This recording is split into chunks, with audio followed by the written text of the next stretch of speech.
વિદ્યાર્થી। સચિન વિસ્તારના પ્રખ્યાત અને પ્રાચીન સિદ્ધેશ્વર મહાદેવ મંદિરે મહાશિવરાત્રીનો પાવન અને ભવ્ય ઉત્સવ ધામધૂમથી ઉજવાયો।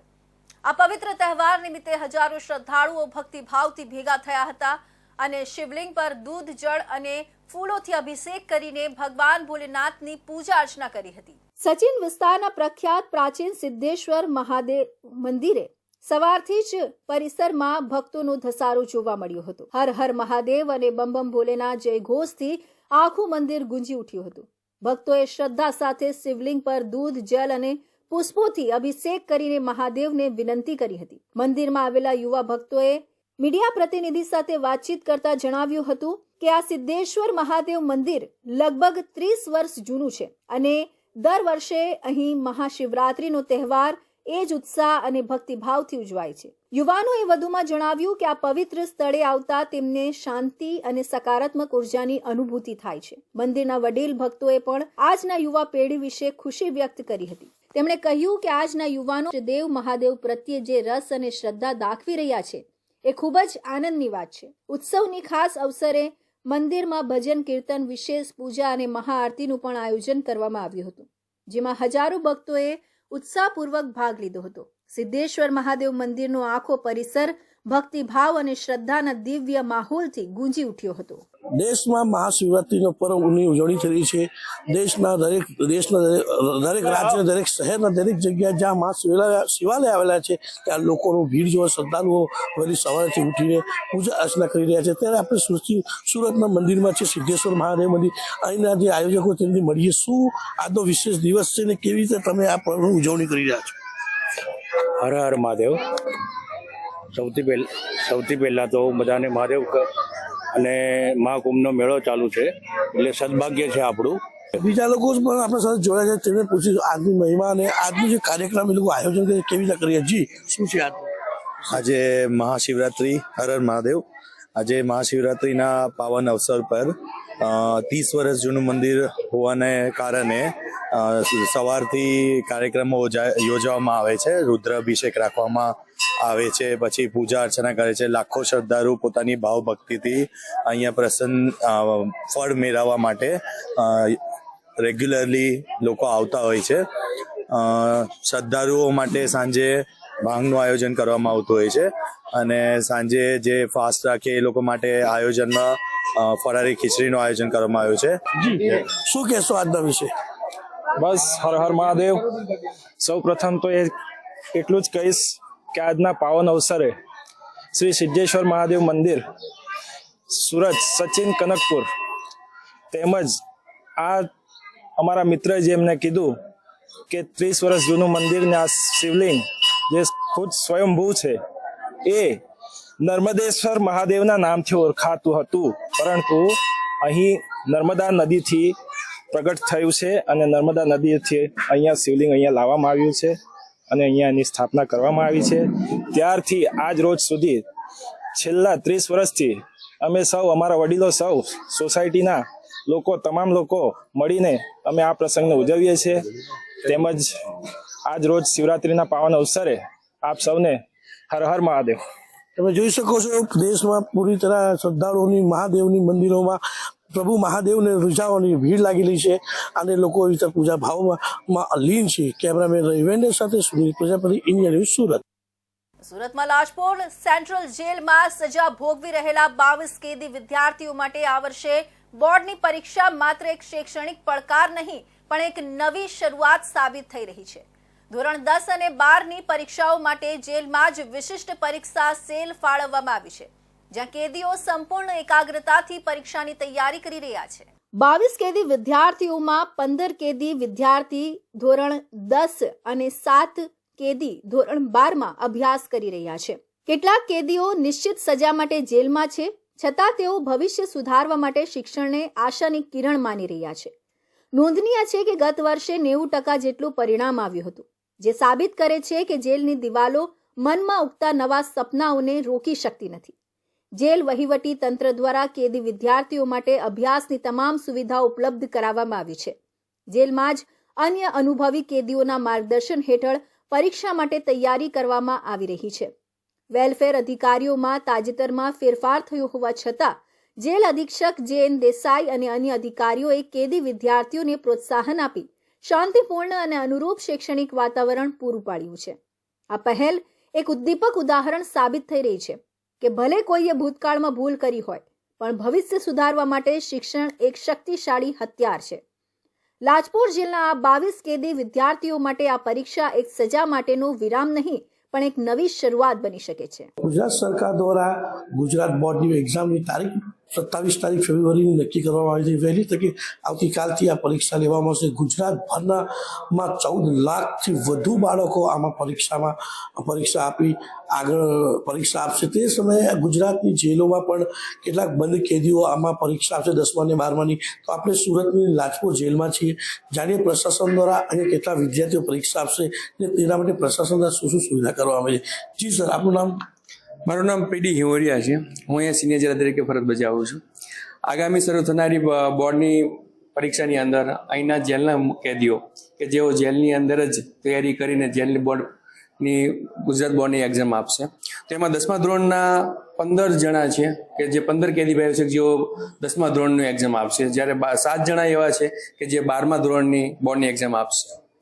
તો તેઓને માટે બહારથી જ સુપરવિઝનના શિક્ષકો આવતા હોય છે અને તેઓને જેલના પ્રશાસનને અંદરના ક્ષેત્રમાં જ એ લોકોની બોર્ડની પરીક્ષા આપવા માટેની સુવિધા કરવામાં આવે છે. જેલ પ્રશાસન તરફથી તેઓએ એકદમ પ્રેમથી અને કોઈ પણ પ્રકારના ડર કે લાલચ કે કોઈ પણ પ્રકારની ગેરરીતિ વગર પરીક્ષા આપી શકે એ માટે જેલ પ્રશાસન એમને પૂરતી સુવિધા પૂરી પાડે છે. તેઓ જેલ પ્રશાસન તરફથી તેઓને ચા નાસ્તાની વ્યવસ્થા પણ કરવામાં આવશે અને તેઓને જે જરૂરી પરીક્ષા માટેની સાધન સામગ્રી છે એ પણ જેલ પ્રશાસન પૂરી પાડશે. તમે જોઈ શકો છો જેલના જો કેદીઓ છે તે પણ પોતાના ભવિષ્યમાં ભણવાનું જરૂરી સમજી ભણે છે અને પરીક્ષા આપી રહ્યા છે, જેમાં જેલ પ્રશાસન પૂરી રીતે સુવિધા મળી રહે તે માટે ખડે પગ ઊભું છે. કેમેરામેન રવિ વેન્ડે સાથે સુનિલ પ્રજાપતિ, ઇન્ડિયા ન્યૂઝ, સુરત. સુરતના શિવશક્તિ ટેક્સટાઇલ માર્કેટમાં આજે ફરી ભીષણ આગ લાગી છે. 1 થી 4 ફ્લોર પર ફેલાયેલી આગના પગલે અનેક દુકાનો આગની ઝપેટમાં આવી ગયા છે. આગ વધુ ફેલાવાના પગલે 20 થી વધુ ફાયર બ્રિગેડની ગાડીઓ ઘટના સ્થળે ખડકાઈ હતી અને સતત 4 કલાકથી પાણીનો મારો ચલાવી આગ કાબૂમાં લેવાના પ્રયત્નો હાથ ધરાયા હતા. ઓક્સિજન માસ્ક પહેરી ફાયર અધિકારીઓ અલગ અલગ ફ્લોર પર પહોંચ્યા અને આગને કાબૂમાં લેવાના પ્રયત્નો કર્યા હતા. ગઈકાલે શિવશક્તિ ટેક્સટાઇલ માર્કેટના બેઝમેન્ટમાં 4 થી 5 દુકાનોમાં આગ લાગી હતી. આગ લાગતા દોડધામ મચી ગઈ હતી. માર્કેટનો સમય હોવાના કારણે ખૂબ મોટી સંખ્યામાં લોકો માર્કેટની અંદર હતા. એકાએક આગ લાગતા લોકો પોતાનો જીવ બચાવવા બહાર ભાગ્યા હતા. જોકે એસીના કોમ્પ્રેસરમાં બ્લાસ્ટ થયા બાદ આગ લાગી હોવાનું જાણવા મળી રહ્યું છે. આગ લાગવાની જાણ થતાં જ ફાયર વિભાગની 20 થી 25 ગાડીઓ સ્થળે પહોંચી ગઈ હતી અને આગ પર કાબુ મેળવવાના પ્રયાસો શરૂ કર્યા હતા. જોકે ધુમાડામાં ગુંગળાઈ જવાથી એક વ્યક્તિનું મોત નીપજ્યું હતું. ચીફ ફાયર ઓફિસર બસંત પરીખે જણાવ્યું હતું કે આગ ખૂબ જ મોટા પ્રમાણમાં અંદર ફેલાઈ રહી છે. કેટલાક ફાયરના અધિકારીઓ પણ અંદર ફસાઈ ગયા હતા, જેઓ બહાર આવી ગયા છે. અમારા પહેલા ફાયર ઓફિસર દિનેશ જે ઘટના સ્થળ પર પહોંચ્યા હતા તેમણે જણાવ્યું હતું કે અહીં ખૂબ મોટા ધડાકા થઈ રહ્યા છે. હજી અંદર પણ મોટા પ્રમાણમાં આગ લાગી છે. અલગ અલગ સ્ટેશનની ગાડીઓને બોલાવી લેવામાં આવી છે. અત્યારે આગ પર કંટ્રોલ લાવવા માટેની કામગીરી હાથ ધરાઈ છે. 4 થી 5 માળ સુધી આગ પ્રસરી ચૂકી છે. કયા કારણસર આગ લાગી છે એ તપાસ હજી ચાલી રહી છે, પરંતુ પ્રાથમિક રીતે ઇલેક્ટ્રિસિટી ચાલુ થવાથી એકાએક ધડાકા થયા હોવાનું જાણવા મળ્યું છે. મેયર દક્ષેશ માવાણીએ જણાવ્યું હતું કે ગઈકાલે આગ પર સંપૂર્ણ કાબુ મેળવી લેવાયો હતો, પરંતુ આજે સવારે ફરીથી એકાએક આગ લાગી ગઈ છે. પ્રાથમિક રીતે જાણવા મળ્યું છે કે કોઈક વ્યક્તિ દ્વારા ઇલેક્ટ્રિક સ્વિચને શરૂ કરવામાં આવી હતી, જેને કારણે આગ લાગી છે. શિવશક્તિ ટેક્સટાઇલ માર્કેટમાં ફાયરની સુવિધા પણ છે અને તેમણે એનઓસી પણ લીધી છે. છતાં પણ આ કયા કારણસર આગ લાગી છે એની તપાસ કરવામાં આવી રહી છે. સુરત શહેરમાં ક્રાઇમ બ્રાન્ચે એક મોટા ડ્રગ્સ રેકેટનો પર્દાફાશ કર્યો છે, જે થાઇલેન્ડથી પ્યોર હાઇબ્રિડ ગાંજા મંગાવીને સુરતમાં સપ્લાય કરવાની યોજના બનાવી રહ્યા હતા, જે સમગ્ર ડીલ ડિસઅપિયરિંગ મેસેજીસ દ્વારા સ્નેપચેટ પર કરવામાં આવી હતી. આરોપીઓ ગાંજો લઈને સુરતમાં ઘૂસી રહ્યા હતા અને પોલીસે આરોપીઓને ઝડપી પાડી ગાડીની તપાસી લેતા અંદરથી 1.33 કિલો હાઇબ્રિડ ગાંજો મળી આવ્યો હતો. ગાંજાની ગંધ એટલી તીવ્ર હતી કે 10 મીટરના આસપાસના એરિયામાં ફેલાઈ ગઈ હતી. આ કેસમાં આરોપીઓ સ્નેપચેટ દ્વારા ડાર્ક ડીલ કરતા હતા. ગાંજા મંગાવવાના ઓર્ડર, તેની ડિલિવરી અને પેમેન્ટ સહિતની સમગ્ર વાતચીત ડિસઅપેરિંગ મેસેજીસ દ્વારા સ્નેપચેટ પર કરવામાં આવી હતી. એટલું જ નહીં, વોટ્સએપ પર +66 થાઇલેન્ડ નંબરથી થયેલા અનેક ચેટ અને કોલ્સ પણ પોલીસને મળ્યા છે. આ દર્શાવે છે કે આ ગુજરાતમાં જ નહીં પરંતુ આંતરરાષ્ટ્રીય ડ્રગ્સ રેકેટનો એક ભાગ છે. પોલીસે સુલેમાન ઇસ્માઇલ ભામજી અને શુભમ મહેશભાઈ સુમરા નામના 2 આરોપીઓને ગાંજા સાથે ઝડપી પાડ્યા હતા. જ્યારે આરોપીઓને રોકી તપાસ કરવામાં આવી રહી હતી તે દરમિયાન ગાંજાની ગંધ એટલી તીવ્ર હતી કે 10 મીટર સુધી ફેલાઈ ગઈ હતી. સુલેમાન આ પહેલા પણ હાઇબ્રિડ ગાંજાની ડિલિવરી આપી ચૂક્યો છે. તે સાઉથ આફ્રિકામાં નોકરી કરતો હતો અને ભારત પાછો ફર્યા બાદ થાઇલેન્ડ કનેક્શન દ્વારા ડ્રગ્સ સપ્લાય કરી રહ્યો હતો. જ્યારે અન્ય આરોપી શુભમ સ્નેપચેટ પર ડ્રગ પેડલર યશ રાઠોડ સાથે સતત સંપર્કમાં હતો. બંને આરોપીઓ સુરતમાં ગાંજો સપ્લાય કરી 45,000 કમિશન લેવાના હતા. આ સમગ્ર ગાંજા કૌભાંડ પાછળ મુખ્ય સૂત્રધાર યશ રાઠોડ હાલમાં ભારતમાં છે અને પોલીસ તેને શોધી રહી છે. પોલીસે સ્નેપચેટ અને વોટ્સએપ ડેટા પરથી યશની લોકેશન ટ્રેસ કરવા અલગ અલગ ટીમો કામે લગાવી છે. પોલીસે આરોપીઓ પાસેથી 1.33 કિલો હાઇબ્રિડ ગાંજો, વોક્સવેગન 4-વ્હીલ કાર, 750 રોકડ અને 3 મોબાઈલ સહિત 43,05,750 નો મુદ્દામાલ જપ્ત કર્યો છે. સુરત સચિન રાજકોટ જેલ પારના પોપડા કાછોલી ગામ જવાનો જે રસ્તો છે અયોધ્યા ઇન્ડસ્ટ્રીયલ પાર્ક તરફ, ત્યાં 2 ઇસમો એક 4-વ્હીલ ગાડી લઈ અને ડ્રગ્સની ડિલિવરી કરવા આવનાર છે. જે અનુસંધાને એક રેડનું આયોજન કરવામાં આવ્યું હતું અને અમને જ્યારે શંકાસ્પદ ગાડી અને માણસો મળી આવતા એમને કોર્ડન કરી પૂછપરછ પકડી પાડતા એમાં એક સુલેમાન ઇસ્માઇલ હાજી અને શુભમ મહેશ સુમરા આ બંનેની ધરપકડ કરવામાં આવી છે. આ કેસ માત્ર સુરતનું નશીલી દવાઓનું ગૂંચવણભર્યું કૌભાંડ નથી પણ એક મોટું આંતરરાષ્ટ્રીય ડ્રગ રેકેટ છે. સ્નેપચેટ અને વોટ્સએપ જેવી એન્ટી-ક્રિપ્ટેડ મેસેજિંગ એપ્લિકેશનના દુરુપયોગથી આવું કૌભાંડ ફેલાઈ રહ્યું છે અને તે ગુજરાત પોલીસ માટે એક મોટો પડકાર છે.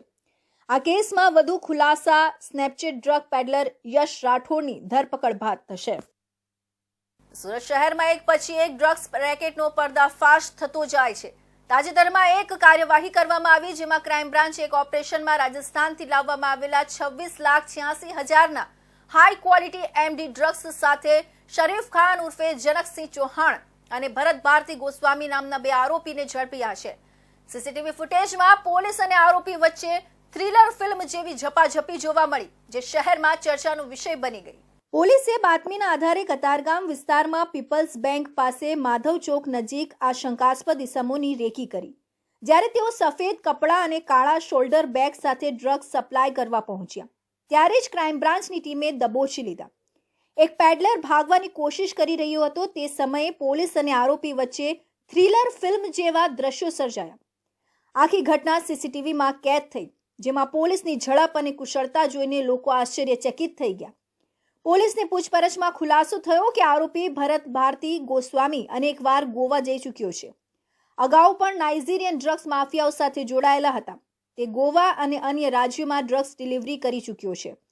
આરોપીઓએ રાજસ્થાનના સાચોર જિલ્લાથી હાઈગ્રેડ એમડી ડ્રગ્સ લાવ્યા હતા જે સુરતમાં સપ્લાય થવાના હતા.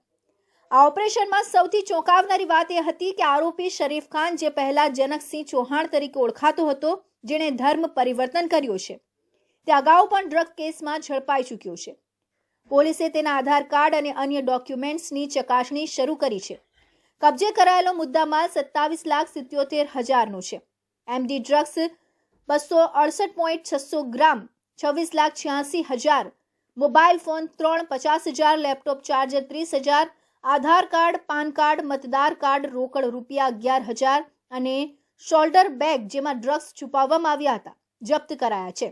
આ બંને આરોપીઓ વિરુદ્ધ એનડીપીએસ એક્ટ 1985ની કલમ 8C 20B IB 29 હેઠળ ગુનો નોંધવામાં આવ્યો છે. પોલીસે ડ્રગ્સની ચેઇન તોડવા માટે વધુ તપાસ શરૂ કરી છે. કતારગામ પીપલ 4 રસ્તા માધવ ચોક પાસે 2 ઇસમો એમડી ડ્રગ્સની ડિલિવરી કરવા આવનાર છે. આ બાતમી આધારે એમને પંચો સાથે ત્યાં રેડ કરતા 2 ઇસમોને પકડી પાડવામાં આવ્યા છે. પોલીસે જ્યારે રેડ દરમિયાન આ બંને ઇસમોએ ભાગાભાગી કરી હતી પરંતુ પોલીસે એમને સતર્કતાથી અને પીછો કરીને પકડી લીધા. આ બંનેને પકડતા અને આમની ઝડપી કરતાં આમની પાસેથી અંદાજે 270 ગ્રામ જેવું ખૂબ સારી ક્વોલિટીનું એમડી ડ્રગ્સ મળી આવ્યું છે. ક્રાઇમ બ્રાન્ચના ડીસીપી ભાવેશ રોજિયાએ જણાવ્યું હતું કે આ ડ્રગ્સ રાજસ્થાનથી ગુજરાત અને તેનાથી પણ આગળ કયા શહેરોમાં સપ્લાય થવાના હતા. ક્રાઇમ બ્રાન્ચ આ દિશામાં તપાસ ચલાવી રહી છે. એનડીપીએસ એક્ટ હેઠળ ગુનો દાખલ કરવામાં આવ્યો છે અને હવે પોલીસ ડ્રગ્સ સિન્ડિકેટના અન્ય સભ્યો સુધી પહોંચવાનો પ્રયાસ કરી રહી છે. તો હવે સમય છે એક વિરામનો.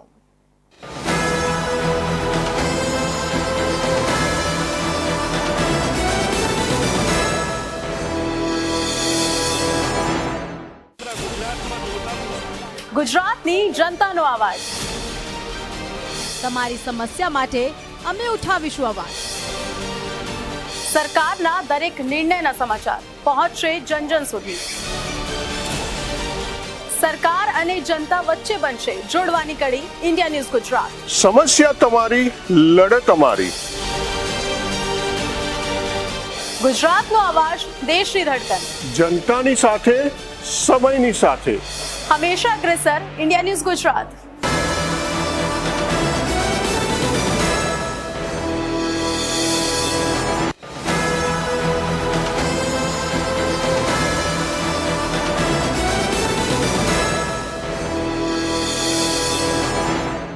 વિરામ બાદ ફરી આપ સૌનું સ્વાગત છે.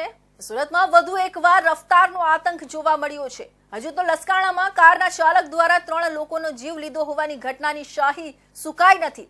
ત્યાં મોટા વરાછા વિસ્તારમાં વીઆઈપી સર્કલ નજીક કિયા કારના કાર ચાલકે નશામાં ચૂર થઈને પૂરપાટ ઝડપે કાર ચલાવીને 2 બાઇકને ઉડાવી હતી, જેમાં મોપેડ પર જઈ રહેલા માતા અને 4 વર્ષના બાળકને ગંભીર ઈજા પહોંચી હતી. આ ઘટના બાદ મોટી સંખ્યામાં લોકો એકઠા થઈ ગયા હતા અને કારમાં તોડફોડ કરી હતી. આ સાથે જ કારના ચાલકને રોડ પર જ લોકોના ટોળાએ માર માર્યો હતો. ત્યારબાદ પોલીસને જાણ કરવામાં આવતા કાર ચાલકને પોલીસને સોંપી દીધો હતો.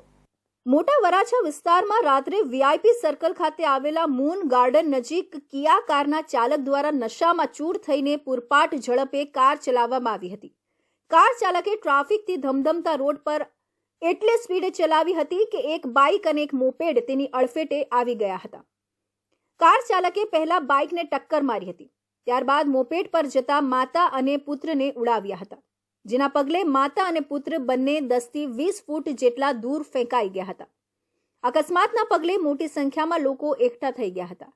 લોકોએ સૌથી પહેલા 108 બોલાવી 4 વર્ષના બાળક અને તેની માતાને નજીકમાં આવેલી ખાનગી હોસ્પિટલમાં સારવાર અર્થે ખસેડ્યા હતા, જ્યાં બંનેની હાલત ગંભીર હોવાનું જાણવા મળી રહ્યું છે. જ્યારે અન્ય એક બાઇક ચાલકને સામાન્ય ઈજા હોય તે પ્રકારની માહિતી હાલ મળી રહી છે. જ્યારે અકસ્માતના પગલે એકઠા થઈ ગયેલા લોકોએ કારમાં તોડફોડ કરી હતી. કાર ચાલક નશામાં હોવાનું સ્થાનિકો દ્વારા જણાતા કાર ચાલકને ઢોર માર માર્યો હતો. અકસ્માત પગલે પોલીસને જાણ કરવામાં આવતા ઉત્તરાણ પોલીસ ઘટના સ્થળે દોડી ગઈ હતી. ત્યારબાદ લોકોએ કાર ચાલકને પોલીસની હાજરીમાં જ માર પણ માર્યો હતો અને પોલીસને સોંપી દીધો હતો. પોલીસે કારના ચાલક હિરેન કેશુભાઈ ખૂંટ નામના યુવકની અટકાયત કરી હતી. હાલ તો આ મામલે ઉત્તરાણ પોલીસમાં ફરિયાદ નોંધીને વધુ તપાસ હાથ ધરવામાં આવી છે. આ સાથે જ કાર ચાલક દારૂના નશામાં હતો કે નહીં તેને લઈને મેડિકલ ચેકઅપ પણ કરાવવામાં આવ્યું છે. ઉત્તરાણ પોલીસ પાસેથી મળતી માહિતી પ્રમાણે હિરેન કેશુભાઈ ખૂંટ નામના કાર ચાલક દ્વારા પૂરપાટ ઝડપે કાર ચલાવીને પહેલા એક બાઇકને અડફેટે લેવામાં આવી હતી. જોકે તે બાઇક ચાલકને કોઈ પણ પ્રકારની ઈજા થઈ ન હતી. ત્યારબાદ મોપેડ પર જઈ રહેલા કૃપા હાર્દિકભાઈ રાદડિયા અને તેના 4 વર્ષના પુત્ર હેરીનને કાર ચાલકે અડફેટે લઈને ઉડાવ્યા હતા, જેમાં માતા અને પુત્રને ગંભીર ઈજાઓ પહોંચી હતી. બંનેઓને હાલ ખાનગી હોસ્પિટલમાં સારવાર આપવામાં આવી રહી છે, જ્યાં બાળકની હાલત ખૂબ જ ગંભીર હોવાનું જાણવા મળ્યું છે. સુરતના કાપોદ્રામાં બાળકીનું અપહરણ કરનારને પોલીસે ગણતરીના કલાકોમાં ઝડપી પાડી કાયદેસરની કાર્યવાહી હાથ ધરી છે. આરોપી બાળકીને લઈ જતો હતો તે ઘટના સીસીટીવીમાં કેદ થઈ હતી.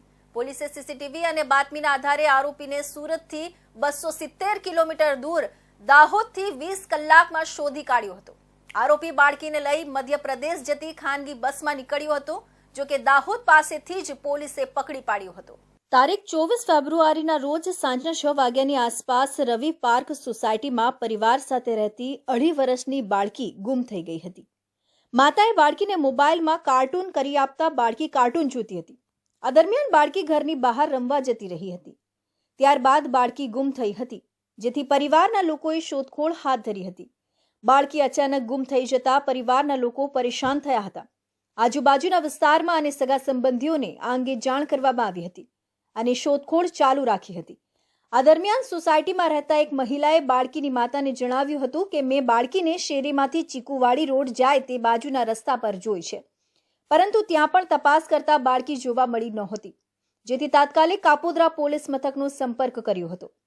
કાપોદ્રા પોલીસે ઘટનાને ગંભીરતાથી લઈ તાત્કાલિક અલગ અલગ ટીમો બનાવી તપાસ હાથ ધરી હતી.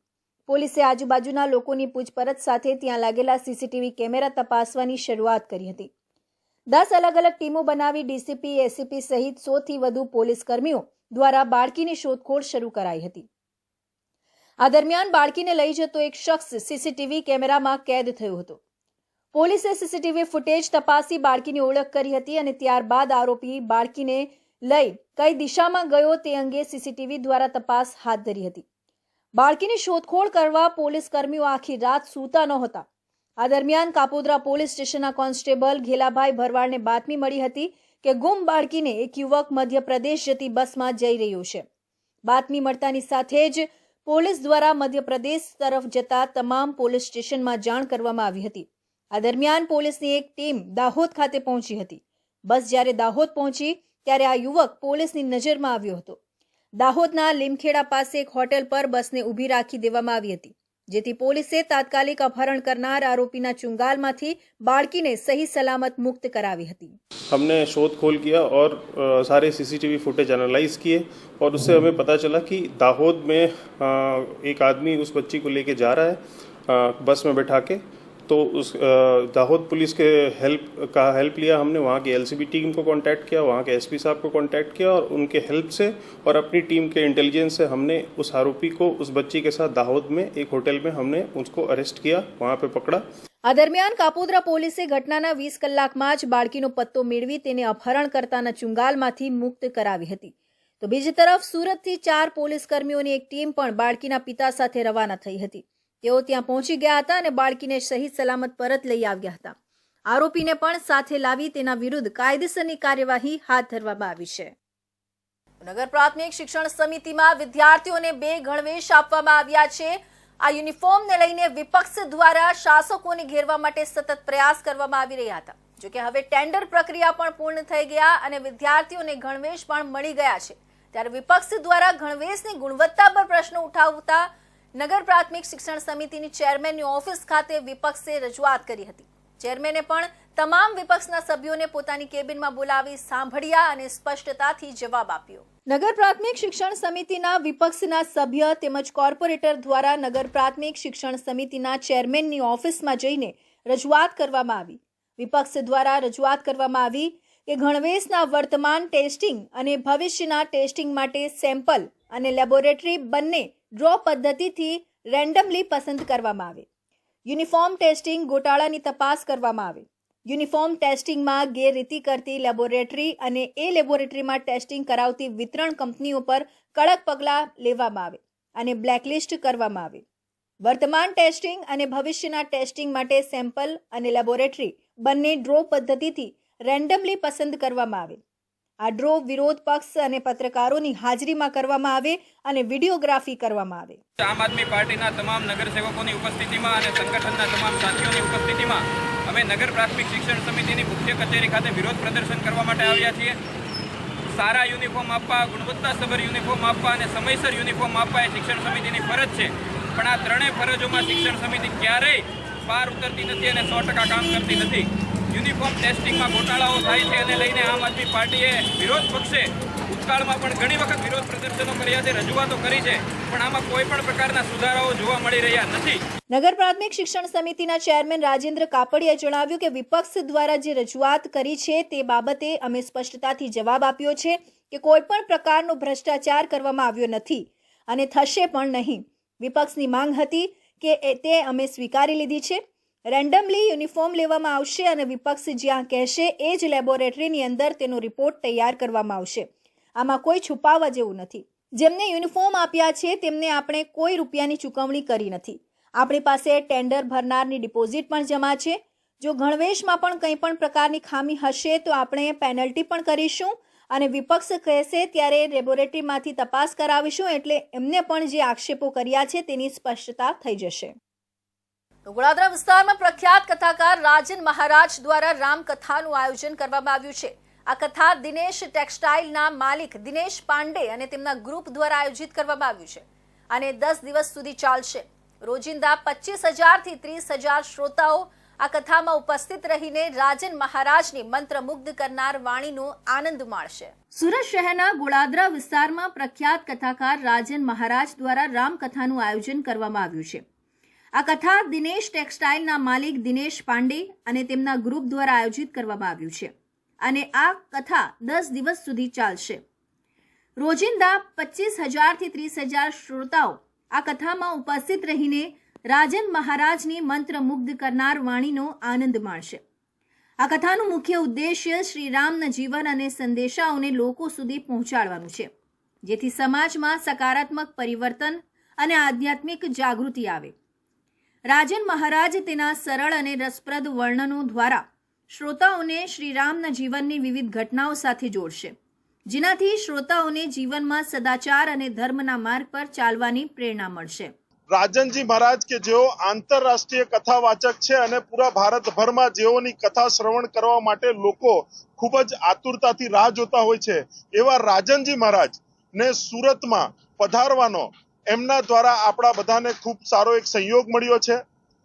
દિનેશભાઈના નાના ભાઈ પવનભાઈના લગ્નના 25 વર્ષ પૂરા થઈ રહ્યા છે અને એના ઉપલક્ષમાં આ દિનેશ ટેક્સટાઇલ ગ્રુપ દ્વારા કથાનું આયોજન કરવામાં આવ્યું છે. આ કાર્યક્રમ દરમિયાન રોજિંદા વિવિધ સાંસ્કૃતિક કાર્યક્રમો, ભજન સંધ્યાઓ અને સેવા કાર્યોનું પણ આયોજન કરવામાં આવશે, જેનાથી સ્થાનિક સમુદાયને લાભ મળશે અને સામાજિક એકતા અને સહકારનું ઉદાહરણ સ્થાપિત થશે. આ કથા દ્વારા દિનેશ પાંડે અને તેમના ગ્રુપનું ઉદ્દેશ્ય છે કે લોકોમાં આધ્યાત્મિકતા અને માનવતાના મૂલ્યોનો પ્રચાર થાય અને સમાજ વધુ સુખી અને સમૃદ્ધ બને. સુરતના બેગમપુરા વિસ્તારમાં આવેલા હાથી ફળિયામાં મકાનમાં આગ લાગતા અફરાતફરી મચી ગઈ હતી. બનાવની જાણ ફાયર વિભાગને કરવામાં આવી હતી, જેથી ફાયર વિભાગની ટીમે ઘટના સ્થળે જઈને આગ પર કાબુ મેળવ્યો હતો. મકાનમાં આગ લાગતા આજુબાજુ આવેલા અન્ય મકાનોને પણ નુકસાન થયું હતું. જોકે સદનસીબે આ ઘટનામાં કોઈ જાનહાનિ થવા પામી ન હતી. સુરતના બેગમપુરા વિસ્તારમાં આવેલા હાથી ફળિયામાં ગ્રાઉન્ડ પ્લસ 2 માળના બંધ મકાનમાં આગ લાગી હતી. શોર્ટ સર્કિટથી મકાનમાં આગ લાગી હતી અને મકાનમાં આગ પ્રસરી જતા આખું મકાન આગની ઝપેટમાં આવી ગયું હતું, જેથી મકાનમાં રહેલા જરીના ફીરકા, મીટર પેટી, વાયરિંગ, કપડાં, સિલાઈ મશીન તેમજ પ્લાસ્ટિકના રોલનો જથ્થો સળગી ગયો હતો. બીજી તરફ બનાવની જાણ ફાયર વિભાગને કરવામાં આવી હતી, જેથી ફાયર વિભાગની ટીમે ઘટના સ્થળે જઈને આગ પર કાબુ મેળવ્યો હતો. મકાનમાં આગના કારણે આસપાસ આવેલા 3 જેટલા મકાનમાં પણ આગની જ્વાળા લાગતા નુકસાન થયું હતું, જેમાં એક મકાનમાં વાયરિંગ તેમજ ટોયલેટના દરવાજા, પાણીની પાઇપલાઇનને નુકસાન થયું હતું, જ્યારે અન્ય એક મકાનમાં બારી બારણા અને વાયરિંગ સળગી ગયા હતા, તેમજ પાણીની પાઇપલાઇન તેમજ ટીવી તથા અન્ય ઇલેક્ટ્રિક વસ્તુઓને ધુમાડાના કારણે નુકસાન થયું હતું, જ્યારે ત્રીજા મકાનમાં ડ્રેનેજ લાઇન, પાણીની પાઇપ, બારીના સ્લાઇડરને નુકસાન થયું હતું અને સ્લેબ ફાટી ગયો હતો. સદનસીબે આ ઘટનામાં કોઈ જાનહાનિ થવા પામી ન હતી. તો આ હતા સુરત બુલેટિનના મહત્વના સમાચાર. નવા સમાચાર સાથે ફરી મળીશું. ત્યાં સુધી જોતા રહેજો ઇન્ડિયા ન્યૂઝ.